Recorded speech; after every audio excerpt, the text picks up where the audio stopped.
আসসালামু আলাইকুম। প্রচণ্ড কুয়াশা পাবনা শহরে আমরা দেখতে পাচ্ছি। এই কুয়াশা কিছুই দেখা যাচ্ছে না। দেখুন শীতের মধ্যে কুকুরের কি অবস্থা, কি করছে কুকুরদের। মানুষের শীত লাগে বাঁচে না, আর এদের শীতই মনে হয় লাগে না দেখে মনে হচ্ছে।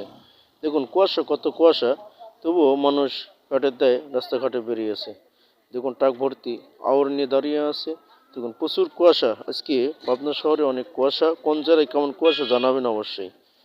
প্রচণ্ড কুয়াশা, এই কুয়াশার মধ্যে মানুষ রিজিকের জন্য বেরিয়েছেন ভোরে। আস্তে আস্তে আমাদের কুয়াশা অনেক বেশি হয়ে যাচ্ছে। তো সবাই ভিডিওটি শেয়ার করে দিবেন। আর কোন জেলাতে কেমন আজকে শীত সেটা অবশ্যই কমেন্ট বক্সে জানিয়ে দিবেন। দেখুন প্রচণ্ড কুয়াশা, চারিদিক শুধু কুয়াশা আর কুয়াশা। সকালে ফজর নামাজ পড়ে এত কুয়াশা ছিল না, আস্তে আস্তে দেখছি আরও প্রচুর কুয়াশা হয়ে গেছে। দেখুন কুকুরগুলো কী অবস্থা, জায়গায় জায়গায় শুয়ে আছে এবং কুয়াশা চারিদিকে শুধু কুয়াশা আর কুয়াশা, কুয়াশায় ঘেরে হয়ে গেছে। দেখুন বন্ধুরা, খালি কুয়াশা আর কুয়াশাই।